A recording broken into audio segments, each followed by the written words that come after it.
안녕하세요. SPI 고병기 편집장입니다. 위클리 글로벌 마켓 업데이트 소식 전해드리도록 하겠습니다. 네, 오늘은 이 블랙스톤 얘기를 좀 해볼게요. 블랙스톤 같은 경우에는 너무나 이제 유명한 회사죠. SPI 유튜브를 자주 보시는 분들은 아마 다들 충분히 알고 있을 거라고 생각을 하고요. 세계 최대의 대체 투자 운용사인데, 네, 최근에 이제 규모가 워낙 커지고 또 이런 개인 투자자를 대상으로 하는 리테일 상품까지 판매를 하다 보니까 대중적으로도 이제 브랜드 인지도가 상당히 높아지고 있다는 인상을 받고 있고요. 이 블랙스톤 같은 경우에는 또 최근에 보면 엄청 이제 중요한 어떤 이정표를 발표하기도 했죠. 이제 2분기 실적 발표에서 이제 자산 운용 규모가 1조 달러를 달성했다 이렇게 이제 발표를 했는데 규모를. 근데 이게 보면 사모펀드 운용사 중에서는 최초고요. 이제 물론 이제 블랙록 같은 어떤 이제 인덱스 펀드라든지 ETF를 주로 운용하는 운용사와는 또 여전히 차이가 크지만 또 어떤 수익성은 블랙스톤이 훨씬 더 크거든요. 아무래도 이제 대체 투자 쪽이 수수료도 더 많이 받고 하다 보니까 그래서 상당히 이제 의미 있는 회사고요. 네, 블랙스톤 같은 경우에 또 상당히 성장 속도 빠르기도 합니다. 왜냐면 이게 보면 원래 1조 달러 달성 목표 시점을 2026년으로 잡았습니다. 근데 이제 작년 2022년부터 이제 달성할 것이라는 얘기가 많이 나왔는데 작년에는 아무래도 이제 글로벌 상업용 부동산 시장이 큰 어떤 금리 인상 여파로 타격을 받다 보니까 좀 이제 지연된 감이 있었고요. 결국 2분기에 1조 달러를 넘어섰습니다. 근데 이제 블랙스톤 관련해서 최근에 이제 블랙스톤이 좀 의미 있는 얘기를 했는데, 파이낸셜 타임즈에 일단 FT에 이제 보도된 내용이었고요. 이게 보면 비리츠라고 있습니다. 블랙스톤이 2017년경에 이제 출시를 했고, 이게 이제 개인 투자자를 위한 비상장 사모리츠 상품이고요.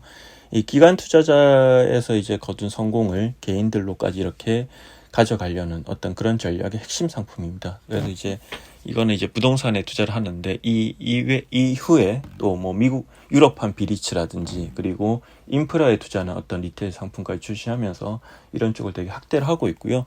블랙스톤이 향후 성장을 위해서 되게 중요한 전략 중에 하나입니다. 근데 이제 이 비리츠가 이제 갖고 있는 자산이 이제 보면 임대주택이 제일 많고요. 그리고 이제 물류센터 그런 자산들이 되게 많은데 오피스는 2%밖에 안 되고요. 근데 이제 이 블랙스톤이 최근에 또 비리츠가 자산을 많이 매각을 했어요. 이제 여러 가지 이유가 있는데 일단 이제 최근 작년 11월부터 한매 이슈가 이제 많이 불거졌습니다. 아무래도 개인들이다 보니까 기관들에 비해서 좀 더 이렇게 금리 인상이라든지 글로벌 어떤 상업용 부동산 시장의 어떤 출렁이는 움직임에 더 큰 영향을 받게 되고요. 실제로 이제 작년 11월부터 블랙스톤이 이제 계속해서 이제 투자자들이 투자 해수 요구가 있다고 이제 밝혔고, 특히 아시아 쪽 투자자를 중심으로 많이 이런 요구가 들어왔다고 밝혔고요. 근데 이제 최근 들어서 이제 매달 이제 이 리뎀션, 이 환매 요청 이제 규모를 발표하고 있는데, 점점 더 이 규모가 적어지고 있긴 합니다. 어쨌든 이런 환매 이슈가 있기 때문에 계속해서 또 환매를 위해서 어떤 자산 매각을 한다는 얘기도 계속 나왔고요.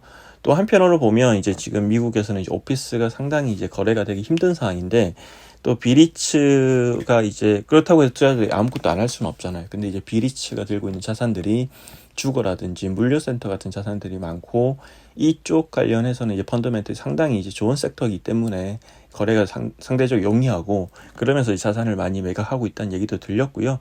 근데 이제 보면 이 파이낸셜 타임즈에서 얘기한 게 작년 가을부터 지금까지 비리츠가 매각한 자산 규모가 이제 100억 달러 이상이라고 합니다. 대표적인 게 이제 비리츠가 갖고 있던 라스베이거스의 이제 MGM 그랜드와 만델레이 베이 호텔 지분이었고요. 이 두 개를 매각을 하면서 28억 달러를 확보했고 그 외에 앞서 말씀드린 대로 물류센터와 주거 그리고 셀프 스토리지 같은 자산들도 이제 많이 매각을 하고 있습니다. 이를 통해서 이제 비리츠 같은 경우에 재정적으로 상당히 여유를 가지게 됐고요. 그리고 이제 이런 얘기가 슬슬 나오네. 이제 그러면 이제 비리츠가 이제 이렇게 매각한 자산을 매각하고 확보한 자금으로 뭘 할 거냐. 사실 이 부분이 중요한 것 같습니다. 이제 향후에 이제 대체 투자 업계가 좀 주목해야 될 부분, 섹터라고 할 수도 있고요. 일단 이제 블랙스톤은 이제 비리츠에서 자산을 매각해서 확보한 자금으로 데이터 센터 투자를 확대하겠다고 합니다. 데이터 센터는 블랙스톤이 계속 투자를 많이 하고 있는 분야이기도 한데요. 이제 지난 2021년에도 비리츠랑 다른 비클들을 활용해서 데이터 센터 리츠인 QTS 리얼티 트러스트를 100억 달러에 인수를 했고요. 근데 이제 또 한 번 이제 투자를 확대할 수 있는 모멘텀이 있다고 보는 것 같습니다. 이제 인공지능이 특히 데이터 센터 투자 시장의 어떤 성장 드라이버가 될 거다.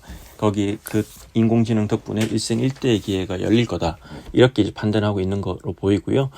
이게 언론 보도긴 한데, 그래서 이제 블랙스톤이 공식적으로 이게 발표를 한 건 아니지만, 이제 FT에 따르면 블랙스톤은 AI 기술 개발을 위한 새로운 데이터 센터 구축을 위해서 최소 80억 달러 이상을 투자할 계획이라고 이렇게 보도를 했습니다. 그래서 이제 아마 향후에 이제 블랙스톤이 이런 데이터 센터 쪽으로 많은 투자를 할 것 같은데, 블랙스톤의 이 같은 움직임은 사실 이제 많은 어떤 대체 투자 업계 분들이 좀 주목해서 볼 필요는 있을 것 같고요. 또 꼭 이제 업계 종사자가 아니더라도 투자를 고민하시는 분들도 이제 전 세계 최대의 어떤 최고의 대체 투자 운용사가 무엇을 바라보고 있는지는 되게 중요한 이슈인 것 같습니다. 이상으로 블랙스톤 관련 소식을 전해드렸습니다. 고맙습니다.